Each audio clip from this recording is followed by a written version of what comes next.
Just off Bermuda's famous beaches, there lies a world of spectacular, untamed beauty. A feral place of mystery and violent death. A place where the powerful forces of nature are kept in harmony by a delicate balance. Yet that balance is facing an unprecedented threat. An invasion caused entirely by human carelessness. They're spawning very rapidly, they're eating very aggressively. Ecological destruction sparked by human blundering is hardly new, but rarely have we blundered on such a scale as this. The geographic spread is amazing. In a decade, this fish has completely invaded southeast U.S., Caribbean, and Gulf of Mexico. Our blunder is called the lionfish. Humans have really messed up with the lionfish. If you asked for a poster child for invasive species, you couldn't have asked for a better one. The impact of lionfish is so dramatic that the United Kingdom government has warned that lionfish could trigger the collapse of fisheries in the Caribbean region. So there's a couple of different problems we have with lionfish in the Atlantic. First of all, they're not supposed to be here. They're considered an invasive species, which is a species that's moved into an ecosystem and it outcompetes the native species. Unwittingly, humans introduced lionfish to the Atlantic sometime in the 1980s. We're very confident that this invasion started through home aquarium owners or the aquarium trade introducing lionfish by releasing their pets. Pet owners who release their pets into the wild have caused spectacular damage all over the world. But lionfish may be the worst catastrophe they have caused so far. We know that their extreme impacts to biodiversity represents one of the greatest changes that we've seen to the reef fish community probably since the beginning of industrialized fishing and even overfishing of some of these reef systems. Even tiny Bermuda has not escaped the Blitzkrieg. Bermuda's reefs earn the island about $700 million a year, supporting about 12% of our economy. Lionfish may change all of that. Chris Fluke spent 15 years collecting reef fish for the Bermuda Aquarium Museum and Zoo. He is no stranger to the dramatic effects a few lionfish can have on a reef. When you start talking about 80 to 90% of the fish that are supposed to be there aren't because lionfish are on these reefs consuming, that's very scary. Fluke says when lionfish move onto a reef, the juvenile fish simply disappear. The big fish will then leave because there's no small fish to eat because the lionfish have eaten them. But Bermuda's lionfish problem goes far deeper than that. Well over 200 feet deeper, as a matter of fact.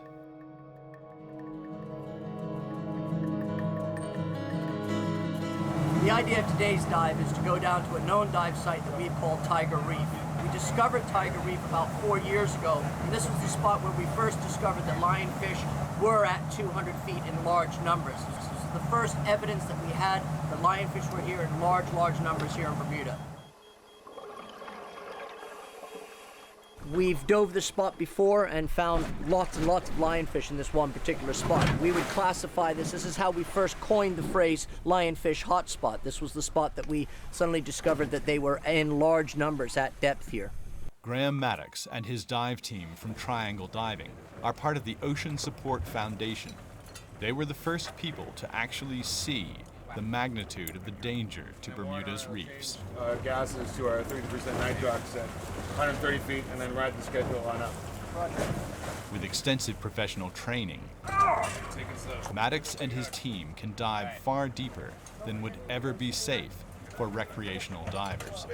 Anytime you pass recreational limits, we are in a high-risk situation. We are all highly trained, but some of the problems that can occur is decompression sickness. Also with closed-circuit rebreathers, there are a number of things that can happen. Hypoxia, CO2 breakthrough in the canisters. Open-circuit divers, of course, they're running out of air by the moment they start. Diver diving. Diver overboard. It's risky. But what really frightens Ocean Support Foundation team member Warren DeClercq is what he sees when he is down there. It's scary. It's really scary because I dive a lot in the shallows and I don't see them that much, but I've been shocked diving deep and seeing so many of them, especially on one spot. Down the side of the volcano, in the darkness of the depths, there are thousands and thousands of lionfish. There was loads and loads of lionfish. The Ocean Support Foundation divers are building a database on the threat. They are also killing as many as possible. Tons and tons of lionfish, more than we could get in half an hour. The speared lionfish are then placed in a canister that is returned to the surface, where safety divers and a support team are waiting. The catch is bountiful. It is a very good lionfish haul. As you saw, there is about 15 to 20 lionfish, which is extremely good catch for us. But then, up comes another canister, doubling the size of the catch. There are many more lionfish to be had, but at such tremendous depth, the dive team is running out of time. Even with all their technical gear, they must soon begin a long, slow ascent to the surface. We are highly trained and we do practice a lot, and we have many contingency plans. Everything we work on are the thirds rule, so we always carry 3 times more the amount of air that we need to make sure that we're all coming home to our families today. Back on the boat, the debriefing is not good. We landed at 197 feet as planned and landed right on Tiger Reef, and there were copious amounts of lionfish down there. I then left the Tiger Reef and went for a little bit deeper water and followed it off to the edge, went down to 255, and there were lionfish all the way down at 255. I found lionfish all around the island. We had one that was in probably about 3 inches of water that when I walked up next to it, the spines came out of the water. That was in Ely's Harbor. And then just last weekend, my brother caught one in 60 fathoms off the southeast, hook and lining. There was one report that we had from Puerto Rico that they brought one of these lionfish out of about 1,000 feet. And that's deep.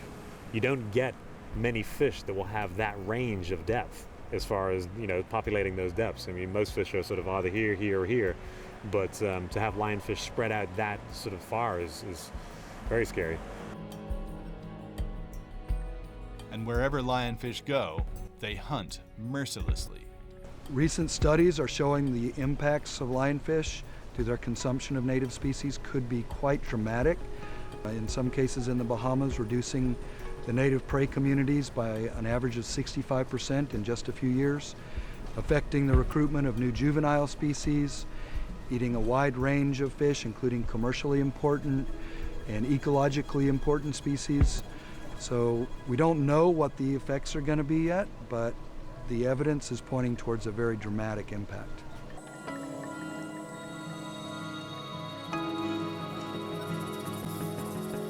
The Ocean Support Foundation divers have proved that the enemy is not just coming, he is already here. Yet their alarm may have been sounded too late to stop this seemingly invincible army. Some people think of lionfish as maybe a superfish or the perfect invader, and it does have many qualities that are allowing it to be successful here. So why is the lionfish so successful in the Atlantic, but not in its home range of the Indo-Pacific Oceans? It's not an issue like this in the native range because it's evolved with controlling mechanisms. And part of the problem with invasive species in general are that when they're introduced into a new area, they leave behind all those controlling mechanisms. So lionfish have very few parasites here. The prey don't recognize them as a predator. And many different factors, competition with other species, etc., aren't present here, though they may control lionfish in the native range. And that's what's allowing them to be so successful. They don't have any, superfish qualities. It's just that they don't have the controlling mechanisms here. Without controlling mechanisms, lionfish swiftly become a very serious problem. This is because they have a number of unusual characteristics. First, lionfish have surprisingly large mouths that allow them to swallow prey almost as big as they are. Basically, lionfish will eat just about anything they can fit down their mouth. They're really, really aggressive feeders. One of the problems with lionfish is they tend to eat lots of our little baby juvenile fish, and they don't have a stop mechanism, so they gorge themselves to death on our baby juveniles. Corey Eddy, a marine biologist in Bermuda, helps clean the deep diver's haul. What he finds is impressive. Lionfish really are gorging themselves to death. Because they're eating so much, they're developing a fatty liver disease, which is what all of this is.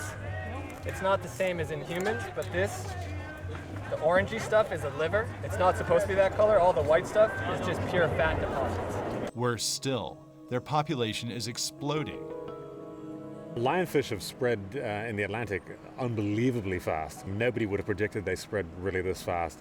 The average male lionfish can fertilize 30,000 eggs at a time. The female can produce 30 to 40,000 eggs every 4 days. If you do the fecundity or the egg count measurement for a female lionfish, it's about 2 million eggs a year. By 2003, lionfish had spread across the entire Caribbean, populating about 1 million square miles of ocean. In about 10 years, genetic testing has proved that all these lionfish are descended from about 8 original fish that were released somewhere in South Florida. When you think the first lionfish was seen off the coast of the Bahamas in about 2004, and now it's one of the most dominant fish on the reef down there, I mean, that's staggering how fast they've sort of populated the east coast of the States and the Caribbean. And I've been 2 trips now to the Bahamas and 1 to Little Cayman, and I was absolutely blown away at how many lionfish they've got. We were regularly getting, 100 lionfish on a dive. And when you start looking at those numbers of a fish that's not even supposed to be there, there is a problem. That's a real problem. The problem is growing so fast that scientists have no idea where the damage will end. The lionfish is a truly remarkable creature. At only about 18 inches maximum size, it is nonetheless considered to be an apex predator. Still, the lionfish seems to be an unlikely apex predator. A small lionfish is not going to go up and eat a big grouper, but a small lionfish will eat the same things that a big grouper wants to eat. And they are not fast swimmers. Their big frilly fins and spines create far too much drag. They're not a fast swimmer. They're not a very confident swimmer. Lionfish tend to sort of sit in the rocks, be very still. But these small, slow swimmers easily push around large, aggressive grouper. And then by also populating the holes and stuff that a grouper wants to hide out in, the lionfish will displace them. James Morris of the United States National Oceanographic and Atmospheric Administration tried an experiment using lionfish, grouper, and pinfish. In this tank are 2 large grouper. A pinfish is released into the tank. The 2 grouper instantly chase the pinfish and swiftly consume it. Next, a juvenile lionfish is added. The grouper are interested, but then become very leery. The tiny lionfish drifts on the current, calm and unafraid. Then he forces both grouper to back off. They can do this because lionfish are venomous, and their venom packs a hefty punch. 18 venomous spines protect their bodies, and no predatory fish seems to have the courage to attack them. Corey Eddy explains why. The venom gland is actually on the trailing edge. It's T-shaped, and there's a small groove on the back. When the spine enters your skin, this flesh is torn down, and it shreds the venom gland, and that's what releases the toxin. I've been stung about 9 times, and you learn swear words you didn't know existed, and your reflexes actually get a little faster because you don't get stuck as hard the next time. Equally surprising is what happens when the lionfish becomes the hunter instead of the hunted. Lionfish are very unique hunters. They've been designed to basically do really good at what they do. The lionfish survival strategy uses very little energy for hunting. Instead, they rely on camouflage. Their fins they actually use more as defense with the spines and the venom, and also as sort of the cloak when they go to do their hunting. I've actually got a really good picture of some reef fish in the foreground, and behind them are some sea rods. But look behind the sea rods. Lionfish have remarkably good camouflage. Imagine a lionfish looking head on with the stripes and all that. It looks just like all the things that our little fish like to hide around here. Atlantic reef fish just don't seem to recognize lionfish as predators. Watch as this lionfish, held in captivity at the Bermuda Institute of Ocean Sciences, hunts down unwary fry. The fry are faster and more agile than the lionfish. But this natural advantage makes no difference at all if they fail to recognize the lionfish as a predator. The lionfish creeps closer and closer. The fry should swim to the other side of the tank, but they don't. Then, with lightning speed, the lionfish swallows the fry. Within a few minutes, no fry are left in the tank. With these yellow grunts, the scenario just repeats itself. These grunts watched the lionfish eat all the fry. They should be terrified, but they swim right up to the lionfish, handing him his dinner on a silver platter. And that is how lionfish are swiftly wiping out entire populations of juvenile reef fish all over the Caribbean. You'll see sometimes, a 14-inch lionfish with 21 white grunts. I think the most that Ocean Support Foundation has found is something like 32 juvenile fish inside the stomach of these guys.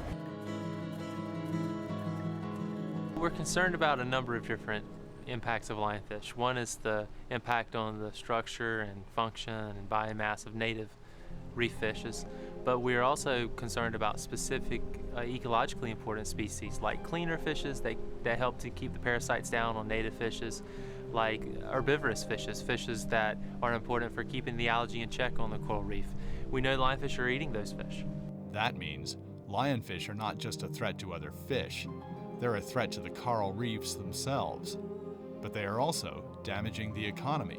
We know they're eating economically important species, even species that we have pretty aggressive stock rebuilding plans for, like grouper and snapper. So we're concerned about all those impacts. We never meant to cause any harm, but with lionfish, we humans have opened Pandora's box. And like Pandora, we will never undo our mistake. If we had one or two lionfish out there in the Atlantic, there's a possibility we could eradicate them. But just the sheer numbers and how fast they're spawning, there is no way we're going to be able to stop them forever. In other words, lionfish are here to stay. All we can really do is bring their numbers under control. When you're finding fish in about 1,000 feet of water, we can't dive those depths. We can't target those fish. So those fish are still down there breeding. They're still down there eating. So to think that we're going to actually eradicate them, it's not going to happen. This is a management issue now. And this is going to be a forever problem that we'll be dealing with.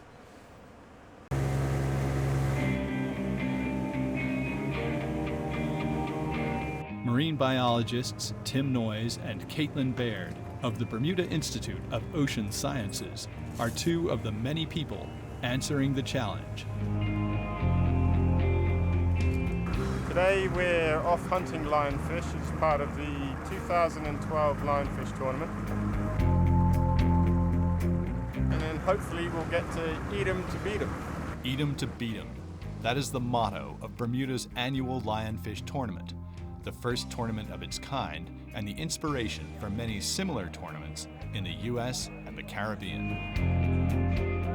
18 inches, guys. That's huge. So for the 18-inch fish, fly your goslings up. The idea is pole spear with the elastic, fire it into the fish, and then because these are spread out, they stop the fish when it's on like so, they stop it from being able to wiggle off.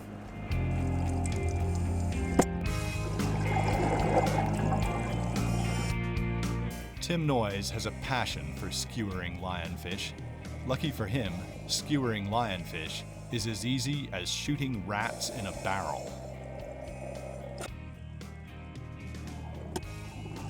When you see them, they don't tend to flee in comparison to trying to spear snapper or grouper or things, they're a lot easier. To make things easier still, lionfish are the only fish that you can legally spear wearing scuba gear in Bermuda. And you can spear them all year round. You just need to get a permit. Then you are ready to go hunting anywhere in Bermuda's waters. A really good time to be looking for lionfish is first thing in the morning and in the evenings, those two dusk times where they've got the advantage over their prey. That's when they tend to come out of the rocks and hunt. During the heat of the day, they tend to be up underneath ledges or up in a hole somewhere. We humans must hunt lionfish because no other species will. Also, we humans are the only predators that can avoid their spines, especially when we use a scuba tank and a spear.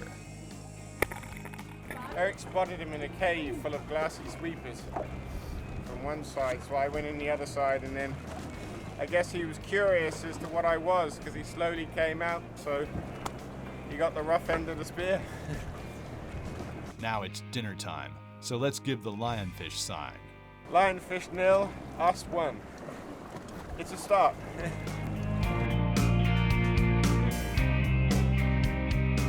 Because the annual Eat 'em to Beat 'em tournament is in Bermuda, it means it ends up being a big party. And I guess we already know that means there's plenty to drink, so what's on the menu? Believe it or not, lionfish. I loved it. I thought it tasted really good. It just tastes like any white fish. It doesn't have a strong taste at all. Chris Malpas was the chef. He made fish cakes. Once you've removed the spines and so forth that are going to cause any harm, you can handle it just like any other reef fish. Basically fillet it over the top of the rib cage, and then you've got 2 nice white flesh fillets. But before you eat them to beat them, you have to clean them. And they are covered in venomous spines. Not a problem, as marine biologist Corey Eddy explains. So what we're doing, the first thing we do is we have to cut all the spines off just for safe handling. It's not 100% necessary, it just makes things a little bit easier. Lionfish spines have a fearsome reputation, but removing them is easy to do safely. Just remember, the venom is only found on the tips of the fins. The venom gland is actually on the trailing edge. It's T-shaped and there's a small groove on the back. So, just cut off the ends of the fins. It's really simple. You just get a good pair of scissors, as Mike's doing right now. You just chop them right off. It's really no problem at all. People are more scared of them than they need to be. It's really easy to handle. You don't even have to cut the spines off. You can just go right at it. Once the fins are removed, you just fillet the fish in the usual way. That's awesome. Very good. Very tasty, very white, very sweet, very delicate. The meat itself is just like sort of hogfish, snapper, and hind. I mean, it's very palatable meat. So how fast did people eat the fish cakes? It didn't take long. We did about 275 for today, and I think it took about 20 minutes to get rid of most of them. And getting rid of them through commercial fishing is about the best solution so far for the lionfish invasion. So ask for lionfish at your favorite restaurant. Tell commercial fishermen that you would like to buy some, or head out on your own with a spear. It's a very unique situation. You eat your mistakes, basically. But while we're eating our mistakes, let's also learn from our mistakes. Probably the greatest lesson we need to learn from this invasion is how lionfish was introduced, and to make sure that the public understands the impacts of non-native species when they're introduced into a new area. We have to really understand the role of prevention and early detection and removal of those non-native species as soon as they're detected, but more importantly to prevent them from being introduced in the first place.